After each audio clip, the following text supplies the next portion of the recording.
اسی وجہ سے میں بھی یہ ہمت کر رہا ہوں کہ ایک اور ایسا گناہ جس میں لوگ مبتلا ہیں، اور وہ ہے حیا کے خلاف، مگر ہے بہرحال شریعت کا مسئلہ اور لوگ اس میں گناہ میں مبتلا بھی ہیں، اس لیے بتانا ضروری ہے۔ وہ یہ ہے کہ لوگ شادی کے بعد بھی، آج کی نوجوان نسل زوجہ سے، بیوی سے غیر فطری طریقے سے ہم بستری کرتے ہیں، انٹرنیٹ پہ بیہودہ فلمیں دیکھتے ہیں، تو جو چیز انگریزوں کی دیکھ رہے ہیں کہ ان کے کلچر آہستہ آہستہ میڈیا کے ذریعے ہمارے معاشرے میں بھی آ رہا ہے۔ اللہ کے رسول صلی اللہ علیہ وسلم نے لعنت فرمائی ہے، ایک روایت میں ہے کہ اللہ اس کی طرف دیکھے گا نہیں کہ جو اپنی زوجہ سے پچھلے راستے سے ہم بستری کرے گا۔ یہ بیماری بھی، یہ گندگی بھی لوگوں میں پھیلتی جا رہی ہے، خاص طور پہ جن کو لڑکوں سے بدفعلی کی عادت پڑ جائے تو وہ زوجہ سے فطری راستے سے ہم بستری نہیں کرتے۔ اللہ نے فرمایا کہ نساؤکم حرث لکم، یہ تمہاری زوجات ہیں، بیویاں ہیں، یہ نسل بڑھانے کے لیے ہیں، تو اسی راستے میں انسان اپنی خواہش کو پوری کر سکتا ہے جس راستے سے نسل بڑھتی ہے۔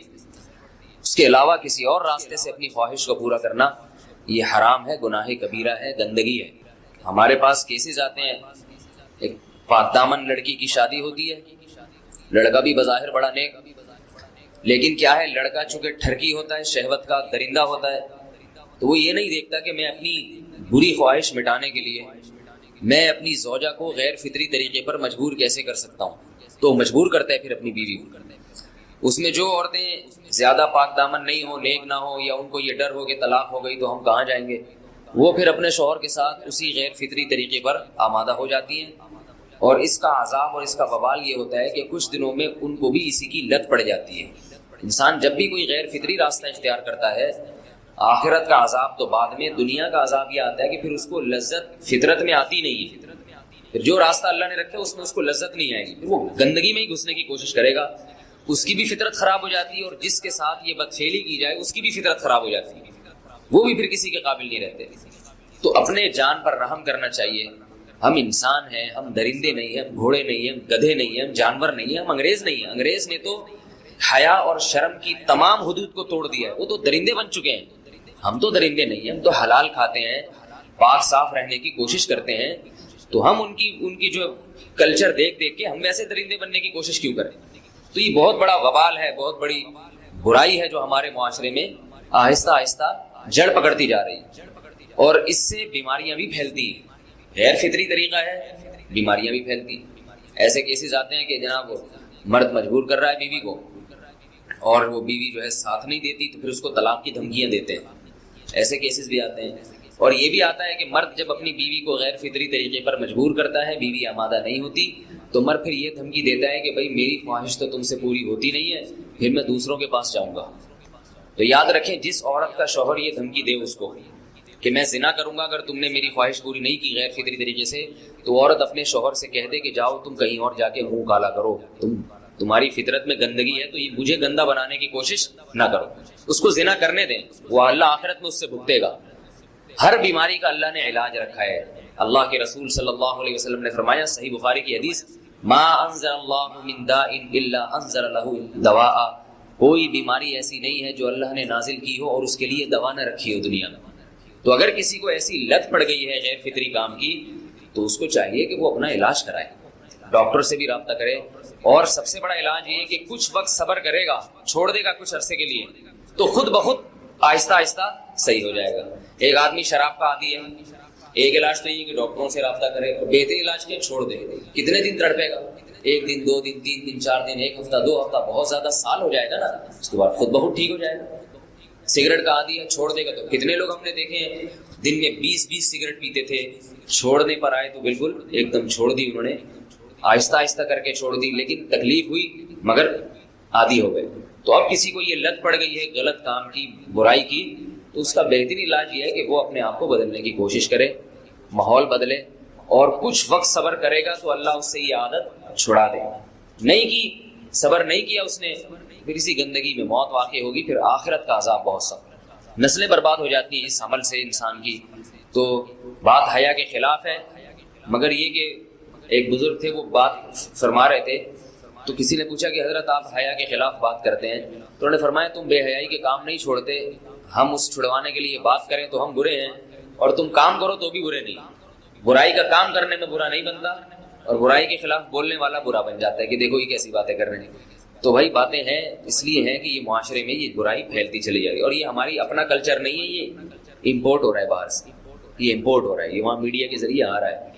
تو وہ چیزیں دیکھا نہ کریں اور ان لوگوں سے دور رہا کریں۔ ہمیں تو دین کا داعی ہو کے ان کو ہدایت پر لانا تھا، بجائے ہم ہدایت پہ چل کے دوسروں کو چلانے والے بن کے ان کے راستے پہ ہم نے چلنا شروع کر دیا۔ اللہ تعالیٰ ہمیں اب دیکھیں ان کے یہاں ایڈز کا مرض پھیل گیا ہے۔ آپ بتائیے یہ ایڈز کا مرض ہمارا ہے کیا؟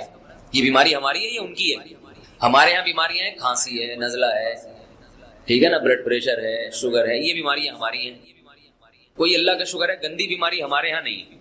جتنی گندگیاں ہیں وہاں سے آ رہی ہیں، ایڈز کا مرض وہاں سے امپورٹ ہوا ہے، اور ایڈز کا مرض اسی بدفعلی کی وجہ سے پیدا ہوتا ہے، اسی سے جراثیم پیدا ہوتے ہیں، اور اتنا خطرناک مرض کے ایسے متعدی ایسے پھیلتا ہے۔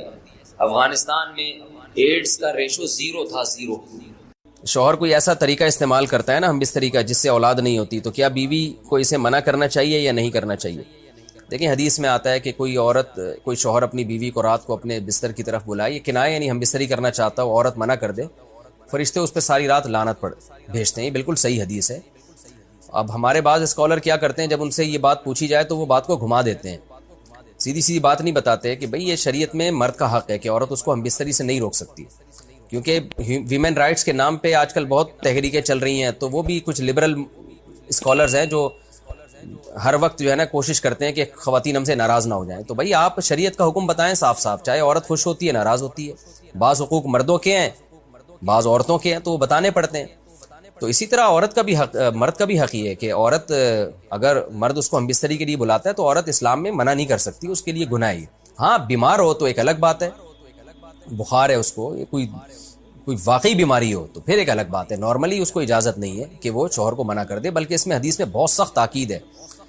آپ صلی اللہ علیہ وسلم کی ایک حدیث میں یہاں تک فرمایا کہ عورت اگر یعنی چولہے پہ ہو، روٹی پکا رہی ہو، اس طرح کی حدیث کا مفہوم ہے، یعنی بہت بزی بھی ہو تو بھی اس کو اپنے کام کو چھوڑ کر شوہر کی خواہش کو پورا کرنا پڑے گا، اور یہ نیچر کے بھی مطابق ہے، کیونکہ مرد میں جب یہ سیکس کی خواہش پیدا ہوتی ہے اور اس کو کچلا جائے تو مرد بہت زیادہ ڈسٹرب ہوتا ہے۔ خواتین اس میں اپنے آپ کو مردوں جیسا سمجھتی ہیں، وہ سمجھتی ہیں ہمارا اس میں وہی حق ہے جو مرد کا حق ہے۔ بھائی اللہ نے دونوں کی ڈیزائرز میں زمین آسمان کا فرق رکھا ہے، تو مرد کو بہت زیادہ نقصان ہوتا ہے اس سے، وہ بہت زیادہ مینٹلی ڈسٹرب ہوتا ہے اس سے، کیونکہ اللہ نے یہ ڈیزائرز عورت کی نسبت مرد میں بہت زیادہ رکھی ہیں، تھوڑی زیادہ نہیں بہت زیادہ رکھی ہیں، تو میڈیکلی یہ بات ثابت ہو چکی ہے۔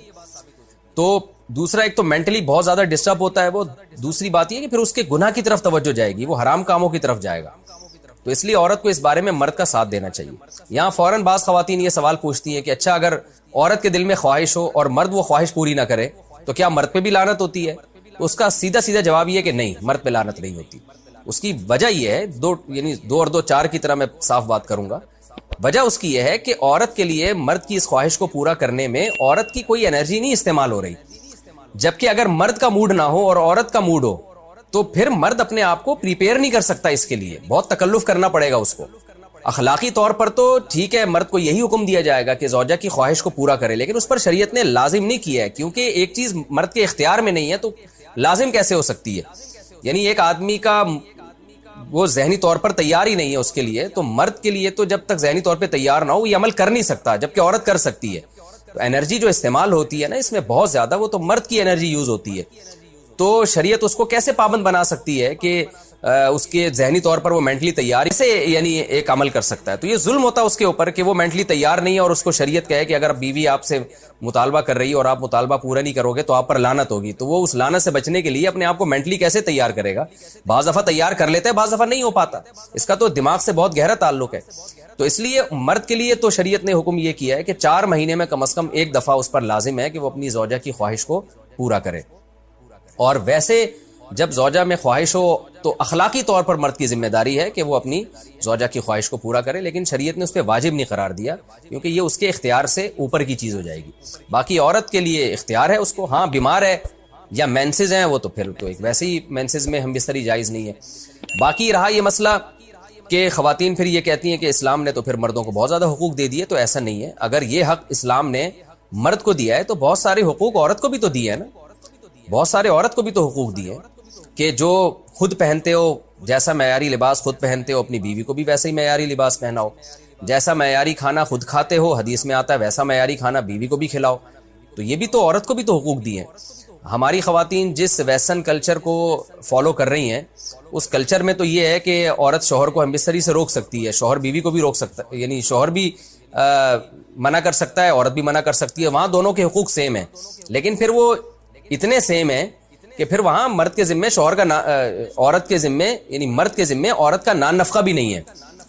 تو پھر گیس بجلی کے بل بھی عورت یعنی مرد کے ذمے نہیں ہے. تو پھر خواتین سے لینا ہے نا ویسٹرن کلچر کو، تو پھر پورا لینا وہاں سے. تو پھر شوہر کیوں گیس بجلی کا بل جمع کرا رہا ہے، بچوں کی اسکول کی فیسیں شوہر کیوں دے رہا ہے، شوہر نان نفقہ کیوں دے رہا ہے؟ تو جب اسلام نے کچھ حقوق عورت کو دیے ہیں تو کچھ شوہر کو بھی دیے ہیں. تو اسی طرح سے بیلنس ہماری سوسائٹی میں قائم ہوگا. تو اس لیے خواتین کو یہ نہیں کرنا چاہیے، کیونکہ بہت سی ایسی شکایتیں آتی ہیں جس میں مرد بہت زیادہ ڈسٹرب ہوتا ہے، پھر وہ ان کی لڑائیاں ہوتی ہیں، طلاقیں ہوتی ہیں.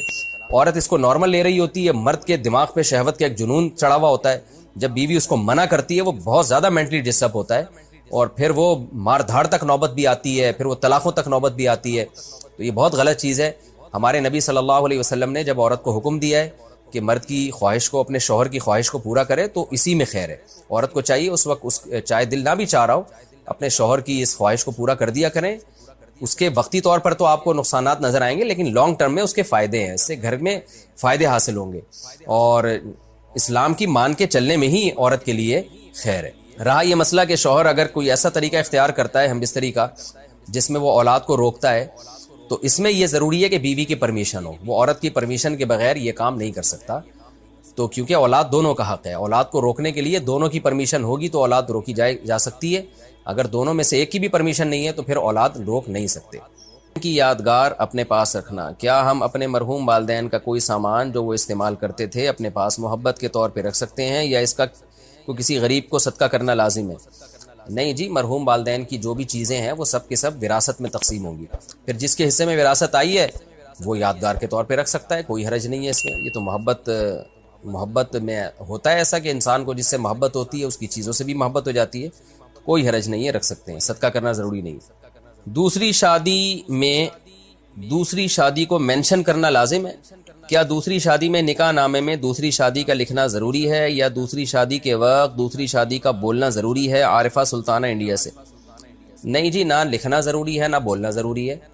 البتہ دوسری بیوی جس سے شادی ہو رہی ہے اس کو بتانا. نکاح کے بعد میاں بیوی کہیں بھی تنہائی میں جمع ہو جائیں تو اٹ از کالڈ رخصتی. شریعت کی نظر میں یہ رخصتی بولو ہو گئی ہے. اب شریعت کے حکام سارے چینج ہو جاتے ہیں. رخصتی سے پہلے بیوی کو طلاق ایک دفعہ دے دی، نکاح ختم.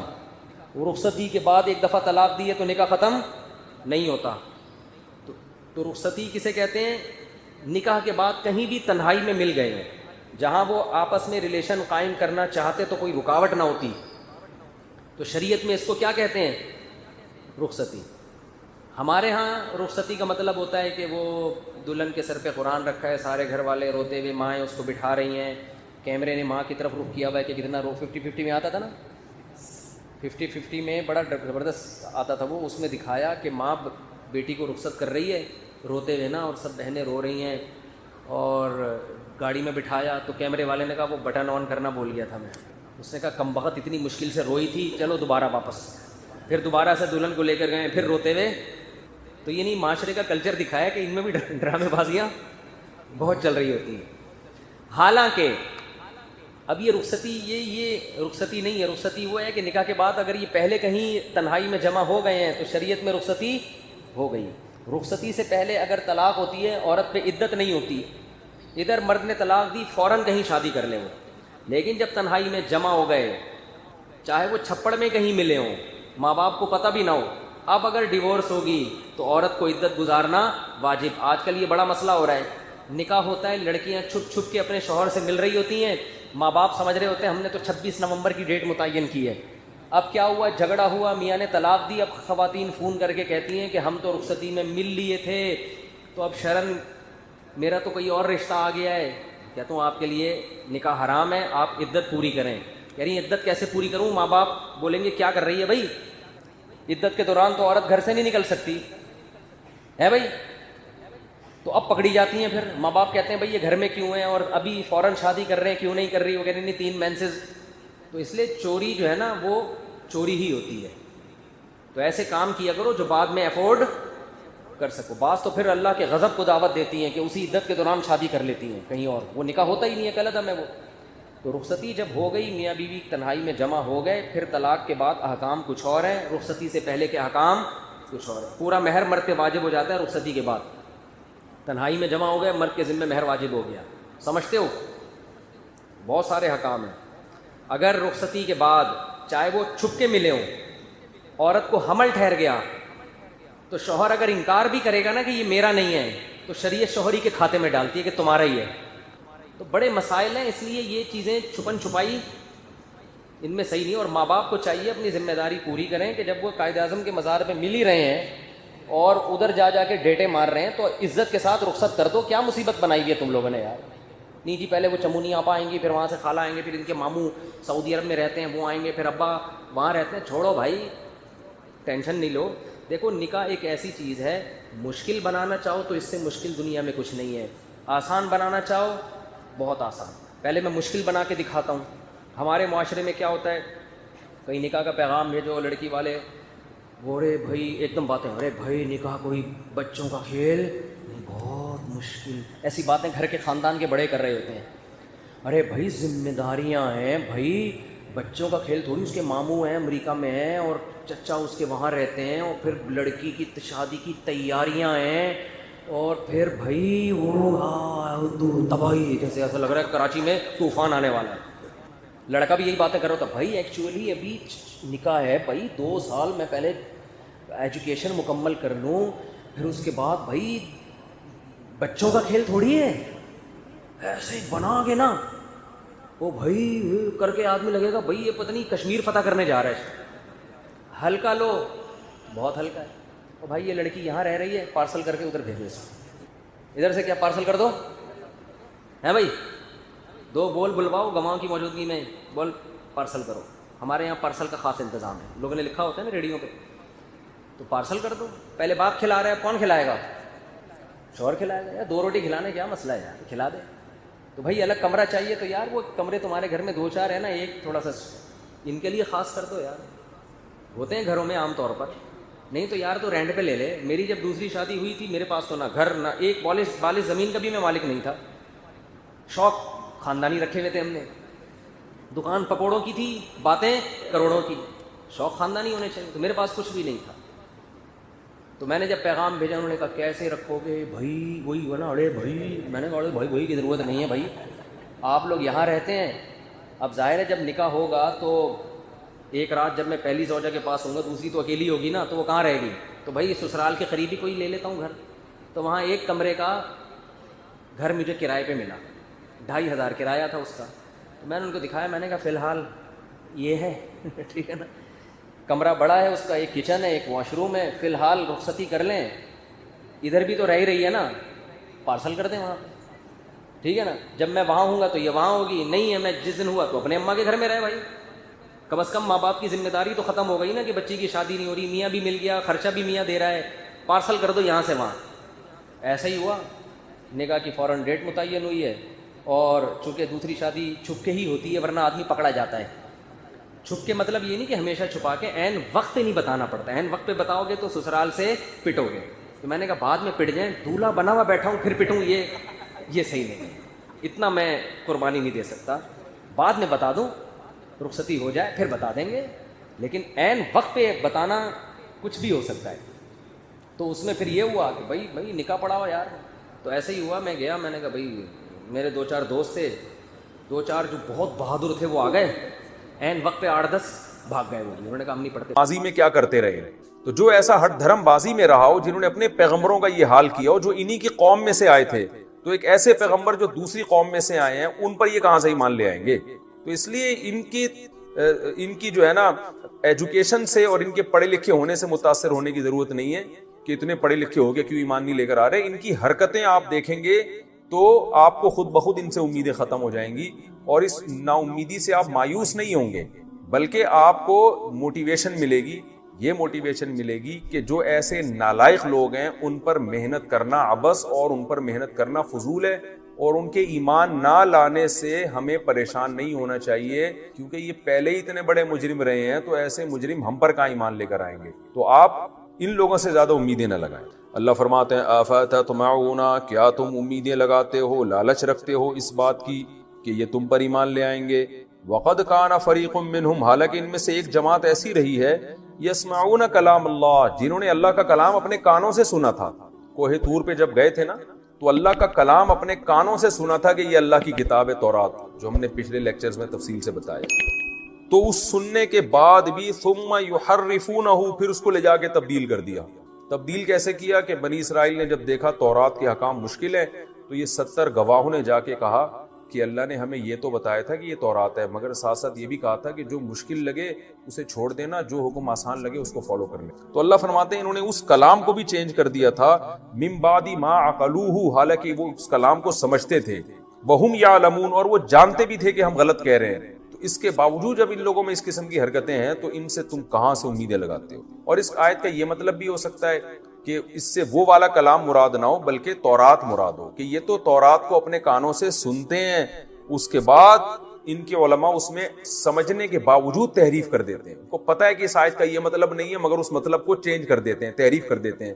تو جو اپنی کتابوں کے ساتھ جنہوں نے یہ حشر کیا ہو، جن کو ہدایت ملی ہو، جس کتاب کو واقعی اللہ کی کتاب یہ مانتے ہوں، تو اس کے ساتھ جب یہ حشر کر رہے ہوں گے تو تمہاری کتاب کو تو یہ تسلیم نہیں کر رہے ہیں، اس کے ساتھ کیا حشر کریں گے اور اس پر کیسے ایمان لے کر آئیں گے؟ تو اس لیے ان کی ایجوکیشن کو، ان کے پڑھے لکھے ہونے اور ان کے ایمان والے ہونے کو مت دیکھو، بلکہ ان کی حرکتوں کو دیکھو گے تو تمہیں پتہ لگے گا کہ یہ جو ایمان نہیں لے کر آ رہے تو یہ اسلام کا قصور نہیں ہے یا تمہاری تبلیغ کا قصور نہیں ہے، بلکہ یہ ان کا اپنا قصور ہے۔ وَإِذَا لَقُوا الَّذِينَ آمَنُوا، اور اللہ فرماتے ہیں ایسے نالائق ہیں جب ایمان والوں سے ملتے ہیں، قالوا آمنا، کہ منافقین بھی سارے یہودیوں میں ہی ہوا کرتے تھے، مفاد کے لیے ایمان والوں سے کہہ دیتے ہیں ایمان لے آئے، اور جب بعض ان میں سے ایک دوسرے کے ساتھ ملتے ہیں، یہ اس آیت کا شان نزول یہ ہے کہ یہودی جو تھے نا یہ خوشامدی بھی ہوا کرتے تھے، کیونکہ دنیا کی لالچ ان کے دل میں بہت تھی، تو جہاں مل رہے ہیں اس کے منہ پہ اسی کی سی بات۔ مسلمانوں سے ملتے تو کہتے ہم آپ کے ساتھ ہیں، تاکہ مسلمانوں کو جنگ میں فتح وتاؤ تو ہمیں غنیمت ملے اور مسلمان ہمیں مارے نہیں۔ اور یہودیوں سے ملتے اپنے ہی قبیلوں سے جا کے، بہت سے یہودی ایسے تھے تو کہتے تھے ہم آپ کے ساتھ ہیں۔ اب جب مسلمانوں سے ملتے نا تو ایک گڑبڑ یہ کرتے تھے کہ مسلمانوں کو تسلی دلانے کے لیے کہ ہم بالکل آپ کے ساتھ ہیں، تورات کی وہ آیتیں جن سے اسلام کا برحق ہونا اور رسول اللہ صلی اللہ علیہ وسلم کا سچا نبی ہونا ثابت تھا، وہ آیتیں ان کو بتا دیا کرتے تھے نمبر بنانے کے لیے۔ جیسے ہوتا ہے نا، آپ بعض دفعہ دل سے کسی کے ساتھ نہیں ہوتے، مگر تسلی دینے کے لیے کہ ہم واقعی اپنے ساتھ ہیں، آپ کے ساتھ ہیں، اپنے راز بھی انسان بعض دفعہ دشمنوں کو دے دیتا ہے صرف چاپلوسی کے لیے۔ تو یہ بھی کیا کرتے تھے منافق، یہ یہودیوں کے پاس جاتے اور تورات کی وہ آیتیں جس میں نبی صلی اللہ علیہ وسلم کی بشارتیں تھی وہ جا کے ان کو بتا دیا کرتے تھے، صرف نمبر بنانے کے لیے۔ پھر جب اپنی قوم میں واپس آتے نا تو قوم کے لوگ ان سے کہتے کہ کمبختو تم یہ کیا کر رہے ہو، اتحدثونہم، کہ تم مسلمانوں کو بتا رہے ہو، بما، وہ چیزیں، فتح اللہ علیکم، جو اللہ نے صرف تم پر کھولی ہیں، جو صرف تمہیں پتا ہے، تمہیں معلوم ہے۔ تمہیں معلوم ہے کہ آخری نبی کہاں آئے گا، کہ یہ مشرکین کو تھوڑی معلوم ہے، ان کے پاس تو، جو مشرکین مکہ ان کے پاس تو اتنی نالج ہی نہیں ہے۔ تو جو تمہارے پاس خاص قسم کی نالج ہے تم ان کو جا کے کیوں بتا رہے ہو؟ لیحاجوکم، اس کا نتیجہ یہ نکلے گا کہ وہ مسلمان لیحاجوکم، حجت میں غالب آ جائیں گے، بھی، اس کے ذریعے، یعنی اس کے ذریعے کیا مطلب، وہ کام جو تم کر رہے ہو اس بیان کے ذریعے تم پر حجت میں غالب آ جائیں گے، عند ربکم، تمہارے رب کے نزدیک بھی۔ تمہارے رب سے مراد کیا ہے؟ تمہارے رب نے جو کتاب دی ہے نا اس کتاب کے مطابق بھی وہ تم پر دلیل میں غالب آ جائیں گے، یعنی تمہاری کتابوں سے وہ حوالے پیش کر کے تمہیں غلط ہونا، تمہارا غلط ہونا ثابت کر دیں گے۔ تمہارے رب کے نزدیک جو چیز دلیل ہے، یعنی تورات، اس سے مراد تورات ہے، تو تورات کے مطابق بھی وہ تمہیں غلط قرار دے دیں گے، یہ تو اور تم پہ غالب آ جائیں گے۔ یہ مطلب ہے آیت کا۔ یہ جو ہے نا لیحاجوکم میں جو لام لگا ہوا ہے، لی کا معنی عربی میں ہوتا ہے لیے، کہ اب اگر ہم اس کا معنی لفظی ترجمہ لیے کرتے ہیں تو اس کا ترجمہ کیا ہوگا؟ دوبارہ آیت کا ترجمہ سمجھیں۔ وَإِذَا لَقُوا الَّذِينَ آمَنُوا، یہ یہودی جب ایمان والوں سے ملتے ہیں، قَالُوا آمَنَّا، تو کہتے ہیں تمہارے ساتھ ہیں، اسی توڑے نال ہیں۔ وَإِذَا خَلَا بَعْضُهُمْ إِلَىٰ بَعْضٍ، اور جب ایک دوسرے سے تنہائی اختیار کرتے ہیں، چھاؤں میں آتے ہیں، ذرا آؤ بھائی ذرا سائڈ کی بات چیت سنو یار، میں تو ویسے ہی گیا ہوا تھا وہاں پہ مسلمانوں کے ساتھ، کوئی ویسے ہی آؤ ذرا چھاؤں میں تو آپ کے ساتھ ہوں. تو وہ دوسرا ان سے کہتا تھا قالو، تو وہ جواب میں ایک دوسرے یہودی کہتے تھے اتحدثونہم، او بھائی تو ٹھیک ہے دنیاوی مفاد کے لیے ان کے ساتھ ملا ہوا ہے، وہاں جا کے تو یہ شو کرتا ہے میں مسلم ہوں، لیکن تو ایک اور چاپلوسی میں ایک اور کام تو غلط کرتا ہے. وہ کیا کرتا ہے؟ اتحدثونہم، کیا تم ان کو جا کے بیان کر دیتے ہو بیما، وہ چیزیں فتح اللہ علیکم جو اللہ نے صرف تمہیں بتائی ہیں، تم پر کھولی ہے. فتح کا معنی کھولنا نا، ان کو جا کے تم بتاتے ہو. لیحاجوکم، تاکہ وہ تم پر دلیل میں غالب آ جائیں. تو یہاں تاکہ کا مطلب لیے نہیں ہے، بلکہ اس لام کو لام عاقبت کہتے ہیں. میں نے پہلے بھی اس کو ڈیفائن کیا. اس کا مطلب یہ ہوتا ہے کہ اس کا ریزلٹ یہ نکلے گا. جیسے قرآن میں سورہ قصص میں آتا ہے فَالْتَقَطَهُ آلُ فِرْعَوْنَ، حضرت موسیٰ کا تابوت اٹھا لیا فرعون والوں نے، لِيَكُونَ لَهُمْ عَدُوًّا، تاکہ وہ موسیٰ ان کے دشمن بن جائیں. حالانکہ فرعون نے اس لیے نہیں اٹھایا تھا کہ یہ میرا دشمن بنے، لیکن فرعون کے اٹھانے کا رزلٹ یہ نکلا کہ حضرت موسیٰ دشمن بن کے سامنے آ گئے. تو بعض دفعہ رزلٹ جو ہوتا ہے نا اس پہ بھی لام داخل کیا جاتا ہے. اس کا لفظی ترجمہ تو یہی ہوگا کہ فرعون نے تابوت اٹھایا تاکہ موسیٰ فرعون کے دشمن بن جائیں. لفظی ترجمہ یہ ہوگا، لیکن حقیقی ترجمہ اس کا یہ ہوگا کہ موسیٰ علیہ السلام کے تابوت کو فرعون نے اٹھایا، جس کا نتیجہ یہ نکلا یا یہ نتیجہ نکلنا تھا کہ موسیٰ اس کے دشمن بن کے سامنے آ گئے. تو یہاں بھی یہی مطلب ہوگا اتحدثونہم، یہودی ایک دوسرے سے کہتے تھے کہ تم مسلمانوں کو بیان کرتے ہو وہ چیزیں جو اللہ نے تم پر کھول دی ہے، جس کا نتیجہ یہ نکلے گا. اب سمجھ میں آیا لام کا مطلب؟ جس کا نتیجہ یہ نکلے گا یحاجوکم، کہ مسلمان دلیل میں تم پہ غالب آ جائیں گے. یعنی جب ہماری ڈیبیٹ ہوگی نا مسلم کے ساتھ، مسلم کہیں گے کہ ہم حق پر ہیں اور ہم کہیں گے کہ ہم حق پر ہیں، تو ایسے موقع پر مسلمان بھی اس چیز کے ذریعے، اس جو راز تم نے فاش کیے نا، ان راز فاش کرنے کے ذریعے مسلمان تم پر حجت میں غالب آ جائیں گے، مناظرہ جیت جائیں گے. وہ عند ربکم، خود تمہارے رب کے نزدیک بھی. تو رب کے نزدیک کا مطلب یہ ہے کہ تمہارے رب نے جو تمہیں تورات دی ہے نا، اس تورات کے مطابق بھی، یہ مطلب ہے اس تورات کے مطابق بھی وہ تم پر، یعنی تمہارے ہی مذہب سے وہ تمہارا غلط ہونا ثابت کر دیں گے. ایسے راز جا کے تم کیوں فاش کر رہے ہو؟ افلا تعقلون، کیا اتنی بھی کھوپڑی نہیں ہے تم میں؟ اتنی بھی عقل سے کام نہیں لیتے؟ ایک دوسرے کو ڈانٹ رہے ہیں وہ، اتنی بھی عقل نہیں ہے. اتنی سینس تو ہونی چاہیے کہ چلو چاپلوسی کر رہے ہو مال غنیمت کے لیے، شر سے بچنے کے لیے، لیکن یار چاپلوسی میں اتنی حدود سے آگے نکل جانا کہ اپنے گھر کے راز جا کے ان کو دینا شروع کر دیے. کل کلاں کو ہماری ان سے بحث مباحثہ ہوتا ہے، وہ تو ہماری تورات کی آیتیں ہمارے خلاف پیش کرنا شروع کر دیں گے. یہ مطلب ہے. اولا یعلمون، اللہ فرماتے ہیں ان کی باتیں سنو. اولا یعلمون، کیا یہ یہودی یہ نہیں جانتے ان اللہ یعلم ما یسرون، کہ اللہ ان کے راز بھی جانتا ہے اور ان کی ظاہری باتیں بھی جانتا ہے. تو اللہ تو جانتا ہے کہ میں نے تورات میں کیا کیا لکھا ہے، اللہ سے کیسے چھپائیں گے؟ تو ان کو تو اللہ سے ڈرنا چاہیے نا. مسلمانوں سے چھپا رہے ہیں وہ آیتیں، اللہ سے تھوڑی چھپا سکتے ہیں. تو اللہ کو تو پتہ ہے کہ میں نے تورات میں نبی صلی اللہ علیہ وسلم کی خوشخبریاں دی ہیں. تو ان پاگلوں کو یہ نہیں معلوم کہ اللہ جو ہے نا وہ راز بھی جانتا ہے اور اعلانیہ باتیں بھی جانتا ہے اور چھپی ہوئی باتیں بھی جانتا ہے. پھر آگے اللہ نے اگلی آیات میں یہودیوں کے عام پبلک کا ذکر کیا. یہ تو ان کی علماء کی شرارتیں تھی نا، کہ جو کہتے تھے تم تورات، ظاہر ہے علماء کو ہی تورات کا پتہ تھا، عام لوگوں کو نہیں پتا تھا. اللہ نے اب پبلک جو ان کی عام لوگ ہیں ان کی باتیں ذکر کی ہیں کہ وہ بھی بالکل فارغ ہیں. وہ کیسے فارغ ہیں؟ فرمایا وَمِنْهُمْ أُمِّيُّونَ، ان میں سے بعض ایسے ہیں جو امی ہیں، جو کتاب پڑھنا جانتے ہی نہیں ہیں. تورات میں کیا لکھا ہے ان کو پتہ ہی نہیں ہے. لا يعلمون الکتاب، ان کے پاس کتاب کا علم نہیں ہے، یعنی آسمانی کتاب یعنی تورات. الا امانیہ، سوائے کچھ تمناؤں، یعنی ان کے پیروں مرشدوں نے اور ان کے رہبروں نے کچھ چیزیں بتائیں، یہ والا یہ کر لو گے تو تم جنت میں چلے جاؤ گے، اور یوں ہو جائے گا تو جنت میں چلے جاؤ گے، اور تم تو ویسے یہودی ہو، یعقوب علیہ السلام کی اولاد ہو، تم تو جاؤ گے ہی جاؤ گے. تو کچھ تمنائیں ہیں جس میں ڈال دیا ہے، یعنی وہ بھی کتاب کو فالو نہیں کر رہے. میں جب یہ آیت پڑھتا ہوں تو واقعی وہ حدیث کی تصدیق ہوتی ہے. نبی صلی اللہ علیہ وسلم نے فرمایا لَتَتَّبِعُنَّ سُنَنَ الَّذِينَ مِن قَبْلِكُمْ، تم لوگ بھی اسی راستے پہ چلو گے جس پر پچھلی امتیں چلی ہیں. تو آج بھی جو باطل علماء ہیں، جو باطل اور جاہر پیر ہیں، انہوں نے عوام کو تمناؤں میں ڈال دیا. یہ والی آیت اتنی دفعہ پڑھ لو تو یہ ہو جائے گا، یہ والی صورت اتنی دفعہ پڑھ لو تو یہ ہو جائے گا، یہ سارے کام بن جائیں گے. فجر کے بعد 26 دفعہ یہ پڑھو گے تو 365 دفعہ یہ پڑھو گے تو یہ ہو جائے گا. جو قرآن کے احکام ہیں اصل، جس میں عقیدے کے درست کرنے کو کہا گیا ہے، جس میں آپ کو یہ کہا گیا کہ سود حرام ہے، جس میں والدین کے ساتھ حسن سلوک کا حکم دیا گیا، جس میں ناحق قتل کرنے سے منع کیا گیا، جس میں وراثت بہنوں کو دینے کا حکم دیا گیا، جس میں کسی کا 1 روپیہ بھی کھانے کو حرام قرار دیا گیا، جس میں یہ بتایا گیا کہ یتیم کا مال جو کھاتا ہے آگ میں انگارے ڈال رہا ہے، پیٹ میں آگ کے انگارے ڈال رہا ہے وہ، اور جس میں زنا کو برا قرار دیا، جس میں نظروں کی حفاظت کا حکم، وہ آیتیں عوام کی نظروں سے کیا ہیں؟ اوجھل۔ بس یہ ہے کہ عمرہ کر لیا، حج کر لیا اور بکرا کاٹ دیا اور فلاں وظیفہ اتنا پڑھ لیا، پیر صاحب کے پاؤں چوم لیے، ہاتھ چوم لیے، اور یہ چند ایک چیزیں، تو یہ بالکل سیم قرآن یعنی اس آیت میں انہی حالات کی عکاسی کر رہا ہے۔ وَمِنْ أُمِّيُّونَ، ان میں بہت سے ان پڑھ ہیں، لا يعلمون الکتاب، قرآن جانتے ہی نہیں، یعنی تورات جانتے ہی نہیں، الا امانیہ، کیا جانتے؟ کچھ تمنائیں، تمنا کی باتیں ان کے یہودیوں نے سکھائی ہوئی ہیں، یہ کر لو تو یہ ہو جائے گا، یہ کر لو تو یہ۔ ان کو یہ نہیں بتایا کہ بھائی سب سے پہلے ایمان ضروری ہے، اور آخری پیغمبر کی یہ علامتیں ہیں، اس پیغمبر پر ایمان لائے بغیر تم جنت میں نہیں جا سکتے۔ حضرت عیسیٰ پہ بھی ایمان لاؤ، حضرت موسیٰ پہ بھی، اس پیغمبر پر بھی، پھر سود سے بھی بچو، جو یہودی جو سود لیتے ہیں اس سے بھی بچو، زنا سے بچو، اور بہت سارے احکام۔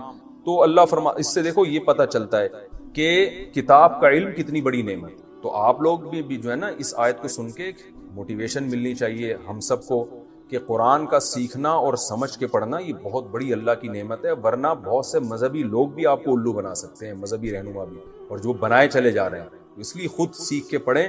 تو چاہے یہ جو لیکچر میرے چل رہے ہیں ان کے ذریعے، یا کوئی دوسرے مستند عالم اگر کوئی درس قرآن دے رہے ہیں تو اس کے ذریعے، کسی بھی طرح سے قرآن کو حقیقی معنوں میں سمجھنے کی کوشش کرنا ضروری ہے، اس سے انسان گمراہی سے بچ جاتا ہے۔ تو اللہ فرما رہے ہیں ان کی عوام گمراہ کیوں ہو رہی ہے؟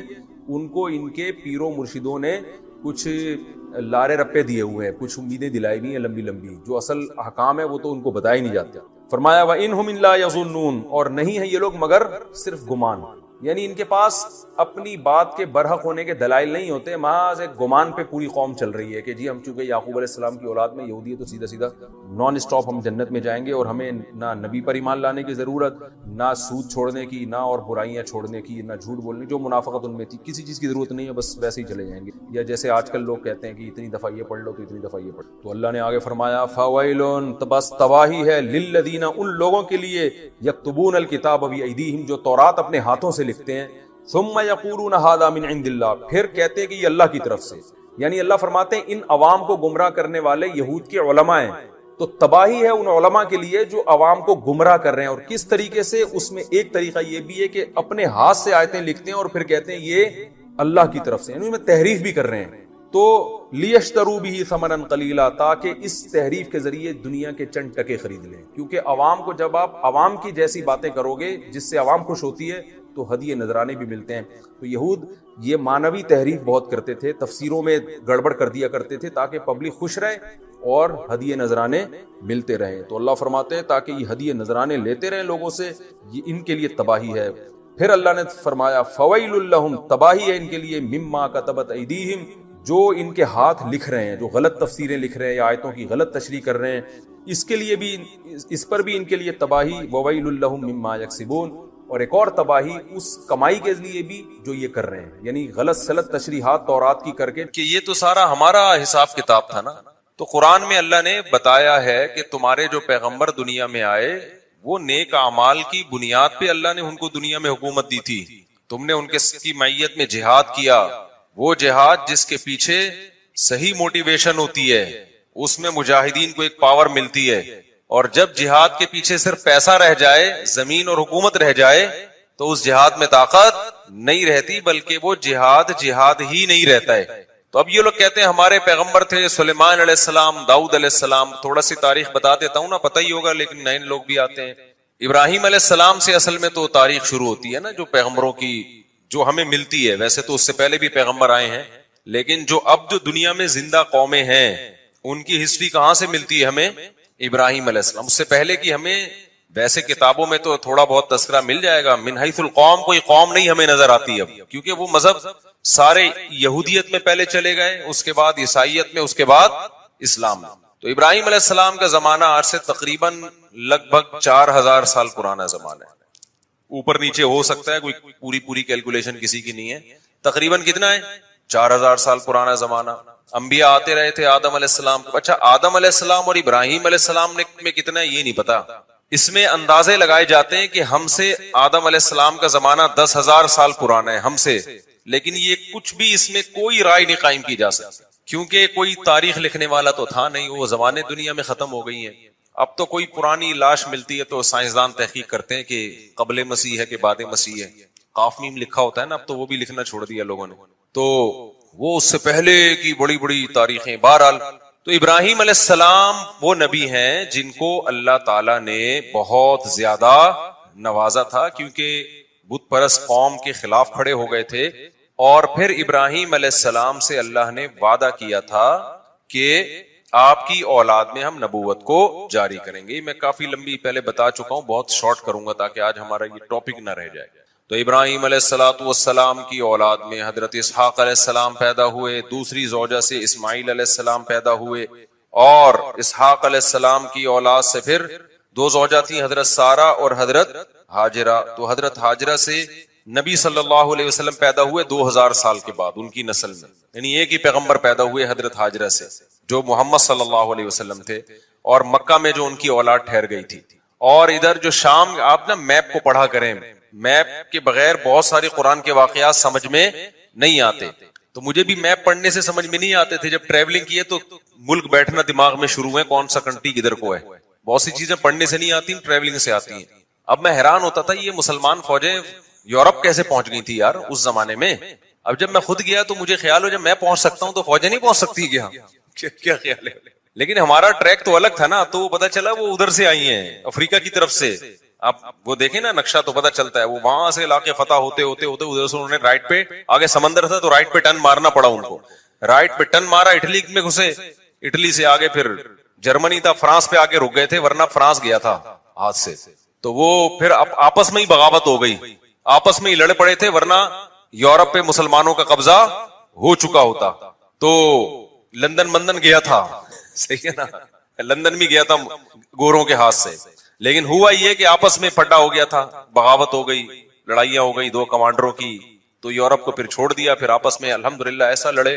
آج تک کیا ہو رہا ہے, اللہ کے فضل سے لڑ رہے ہیں الحمدللہ, ہر سطح پہ لڑ رہے ہیں. اللہ تعالیٰ, میاں بیوی گھر میں لڑ رہے ہیں, حکومتیں آپس میں لڑ رہی ہیں, دوست سے لڑ رہا ہے, مذہبی اسکالر آپس میں لڑ رہے ہیں.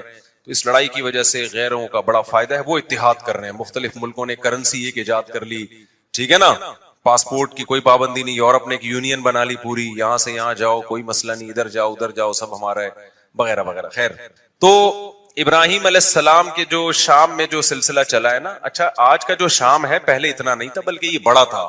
تو یہ اس میں فلسطین, اسرائیل, یہ سب علاقے آتے تھے. تو بیت المقدس تھا, وہاں پیغمبروں کا سلسلہ شروع ہوا, ہوتے ہوتے ہوتے آپ کو پتا ہے کہ اسحاق علیہ السلام کی اولاد میں تھے یعقوب علیہ السلام, ان کا لقب تھا اسرائیل. یعقوب علیہ السلام کا کیا لقب تھا؟ اسرائیل. حضرت اسرائیل جو تھے یعقوب علیہ السلام ان کے بیٹے تھے یوسف, اور یوسف علیہ السلام مصر چلے گئے. سورہ یوسف میں ہے نا واقعہ, وہ ایک بادشاہ بن گئے مصر کے. تو بنی مصر کا نقشہ دیکھیں آپ, سعودی عرب یعنی مغرب کی طرف, جہاں سورج یہاں ہے نا سعودی عرب, تو سعودی عرب آئے گا پہلے, اس کے بعد مصر آئے گا, اور رائٹ سائڈ پہ ٹرن ماریں گے تو کیا آئے گا؟ اسرائیل آئے گا, فلسطین آئے گا. تو ایسا نہ ہو نکل جائے یہاں پہ گدے پہ بیٹھ کے, ایسے ہی جہاز سے ٹرن مارنا پڑے گا آپ کو. تو مصر میں جو ہے نا یوسف علیہ السلام, وہاں کی حکومت ان کے ہاتھ میں آئی. مصر بڑا زبردست ملک تھا, ایک بڑی تہذیب, مصر کی تہذیب بہت پرانی ہے اور بڑے اسٹیبل لوگ تھے. تو وہاں پر یوسف علیہ السلام کی حکومت قائم ہو گئی. یوسف علیہ السلام بہت اقلیت میں تھے نا, وہ تھوڑے سے بنی اسرائیل آئے تھے, 90 کے قریب ان کا خاندان تھا. یعقوب علیہ السلام نے شادیاں بہت کی تھیں, اولاد ان کے بہت تھی. اب یہ انہوں نے کی تھی, اب آپ ان سے پوچھیں. تو یعقوب علیہ السلام کی اولاد میں برکت بہت ہوئی ہے. اس غم میں بھی انہوں نے شادی کی ہے جب یوسف علیہ السلام بچھڑ گئے تھے, اس دوران بھی انہوں نے نکاح کیا ہے. تو یہ ان لوگوں کے مسئلے نہیں تھے, یہ ہمارے مسئلے ہیں کہ ایکچولی کر کے نا, وہ کہتے بھائی غم بھی ساتھ ساتھ جھیلتے رہو اور شادیاں بھی ہوتی رہیں گی, بچے بھی ہوتے رہیں گے, قحط بھی پڑا, اولاد پھر بھی ہوتی رہی, سمجھتے ہو.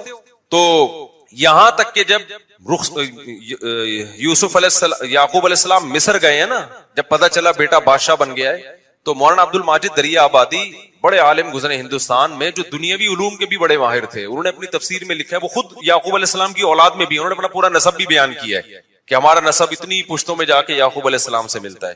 تو انہوں نے یہ لکھا ہے, جو بھی ان کی تحقیق ہوگی, وہ تورات انجیل کے بھی بڑے عالم تھے, جو مولانا عبد الماجد دری آبادی ہے نا, انگلش بھی بڑی اچھی تھی. مولانا شلوری تھانوی رحمۃ اللہ علیہ سے غالباً بیت بھی تھے, وہ بیت تھے, تبھی وہ جگہ جگہ شیخ اور مرشد تھانوی کا لفظ استعمال کرتے ہیں.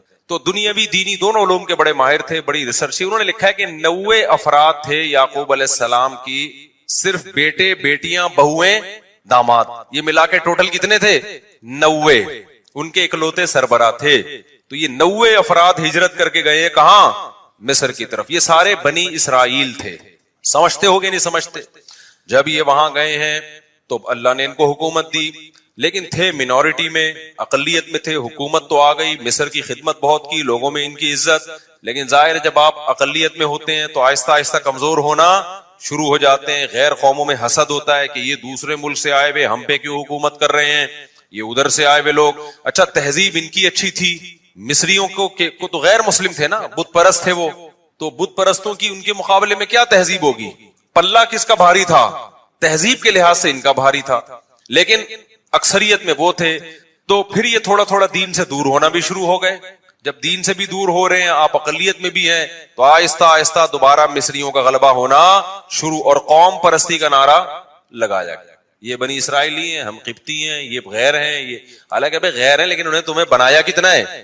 تمہارے ملک کو قحط سے بچایا ان لوگوں نے, تمہیں تہذیب سکھائی, تمہیں ایمان دیا نا. یہ قوم پرستی انتہائی غلیظ اور بدبودار نعرہ ہے. کتا گلی میں ایک دوسرے کتے کو برداشت نہیں کرتا, بلی برداشت کر لے گی. بلی تھوڑی سی غیرت مند ہوتی ہے, کتا جو ہے نا اتنا وفادار ہو کے بھی ہے کتا ہی وہ. اسلام یہ نہیں کہتا کہ یہ اتنا وفادار ہے تو اب اس کو کتا مت کہو, کہنا کیا پڑے گا اس کو؟ کتا ہی کہنا پڑے گا. وجہ اس کی ہے کہ اس میں کچھ بہت بری خصلتیں بھی ہیں. آگے وہ ابھی میں خصلتوں پر بیان پہلے کر چکا ہوں, ابھی میں نہیں جاؤں گا اس کی طرف. تو خیر, اب کیا مسئلہ ہے؟ تو بنی اسرائیل جب یہاں گئے ہیں, آہستہ آہستہ آہستہ حکومت ان کے ہاتھ سے نکلنا شروع, اور گناہوں میں بھی جانا شروع ہو گئے. جائے جب حکومت میں آتے ہیں تو عیش و عشرت بھی بڑھتا ہے. بالآخر فرعون, اس زمانے میں مصر کا جو بھی بادشاہ اس کو فرعون ہی کہا جاتا تھا, تو وہ والا فرعون جس کا قرآن میں تذکرہ ہے وہ ان پر بالآخر غالب آ گیا, اور وہ ویسے ہی تحریکیں چلنا شروع ہو گئیں جیسے مودی صاحب کی تحریکیں ہیں. یہ اقلیت میں ان کو مارو, ان کو پیٹو, ان کو یوں کرو, ان کو یوں کرو, جو ہندوستان میں مسلمان بیچاروں کے ساتھ ہو رہا ہے اس وقت. تو ظلم شروع ہوا فرعون کا, اور قرآن کہتا ہے کہ ایسا سخت ظلم بنی اسرائیل کے اوپر کہ یقتلوا ابناءہم ویستحیی نساءہم, مردوں کو قتل کر دیا جاتا تھا, عورتوں کو چھوڑ دیا جاتا تھا, تاکہ ہم ان سے اپنی نسل ان سے پیدا ہو ہماری, یا ان کو ہم لونڈی بنائیں, غلام بنائیں. تو فرعون کو کہیں خواب آیا کہ میری, وہ نجومیوں نے نہیں بتایا تھا, نجومی جھوٹ بولتے ہیں, نجومیوں کو کچھ بھی نہیں پتا ہوتا. تو زیادہ راجع بات اس میں یہی کہ خواب آیا تھا فرعون کو, اس کو خواب آیا, یا کسی نے ماہرین نے پیشگوئی کی ہوگی کہ لگتا ہے کہ یہ قوم میں لیڈر کی صلاحیت ہے, انہی کا کوئی شخص اٹھ کے تمہارا تختہ الٹے گا, تو تم اتنا ظلم کر رہے ہو نا.